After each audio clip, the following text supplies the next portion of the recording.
This is an overview of Galilee during Jesus' earthly ministry. If you are not sure where Galilee is, it is a region located in northern Israel. According to Josephus, a first century Jewish historian, during the time of Jesus, the borders of Galilee ran as follows. The south was the north edge of the plain of Esdraelon. The east was the Jordan River, from as far north as Lake Hula, south through the Sea of Galilee. The north was Giscala, and the west was Cabal. The region was 25 miles in diameter, and any location could be reached in no more than 2 days' journey. Herod Antipas was appointed tetrarch, or ruler of Galilee by Rome. He rebuilt the town of Sepphoris as the Roman capital of Galilee. Sepphoris was just 4 miles from Nazareth, just a 1-hour walk, so Jesus would have been familiar applying his carpenter trade there. Galilee was a rich and heavily populated area, somewhere between 200 and 300,000 people. It was intensively worked to export wheat, olives, and wine. Also, fishing from the Sea of Galilee was important. The dried fish industry out of Magdala was significant, according to Josephus. Since the land of Galilee was very fruitful, it ranked next to Jerusalem in importance. It was an extremely fertile region that had many cities and villages crowded with the Jewish people.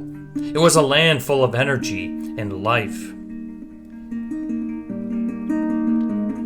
The region was diversified by mountains and hills, valleys and plains, springs, rivers, and lakes, while the climate was stated as being the nearest possible approach to a perpetual spring. This sure sounds like the Promised Land. Josephus, Tacitus, the Babylonian Talmud, Antonius Martyr, and almost any other of the authorities since that time have been unanimous in praising the natural beauties and resources of Galilee. Here is what some of the rabbis said of the time. It is the most fertile soil in all of Palestine. The lake is the eye of Galilee. The shores of Tiberias formed one of the gardens of the world. The plain of Gennesareth is the unparalleled garden of God. The lake Gennesaret is skirted by pleasant towns, and on with positive quotes. Galilee was a well-watered country. When the words of promise spoken in Deuteronomy 8:7 said, "The Lord your God is bringing you into a good land, a land of brooks of water, of fountains and springs that flow out of valleys and hills." This is truer of Galilee than any other area. Wealth was unevenly distributed, with the majority of people being lower class, working as tenants, farmers, and day laborers. Recent evidence suggests that villages in Galilee mass-produced pottery, glass, stone vessels, and grinding tools. Those in Galilee had a distinct dialect. Remember the accusation against Peter as being one of Jesus' disciples because of his speech? And those in Jerusalem regarded Galilee as a backward location. Like at Pentecost, when the multitude were all amazed at the speaking in tongues, and they said, "Aren't all these who are speaking just Galileans?" Of course, when talking about Galilee, we must talk about the well-known Sea of Galilee. The sea is a freshwater lake nestled in the hills, and its name means circle. It is referred to by 3 other names: the Sea of Kinnereth in the Old Testament, the Lake of Gennesaret, and the Sea of Tiberias. The lake is 12.5 miles long, from 4 to 7.5 miles wide, up to 148 feet deep, and it lies 680 feet below the Mediterranean. It gradually narrows toward the south end, taking the shape of a gigantic pear. The mountains on the east and the west rise to about 2,000 feet, and to the north are the snow-covered Lebanon Mountains.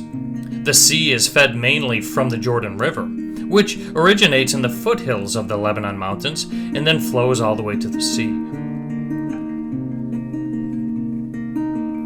The position of the lake makes it liable to sudden storms. Maybe you've wondered how the disciples got caught in a boat in such a severe storm. Well, because of its location, the Sea of Galilee is subject to sudden and violent storms that are usually of short duration. Cool air from the mountains rushes down the gorges, with great violence and tosses the waters into tumultuous bellows. These storms are fairly frequent, and small boatmen need to be constantly alert. It was one of these very storms that Jesus rebuked the wind and raging waters, which obeyed his words and immediately ceased. The sea contains many varieties of fish in great numbers, so fishing from the lake was a great means of profit. There were at least 9 cities along the sea. Zebedee had a fishing business with hired men when Jesus called 4 of the fishermen to be his apostles: Peter, Andrew, James, and John. Jesus grew up in the small village of Nazareth. When he began his ministry, he moved to Capernaum, a town located next to the sea. So the region of Galilee was significant, as it was the setting of much of his ministry.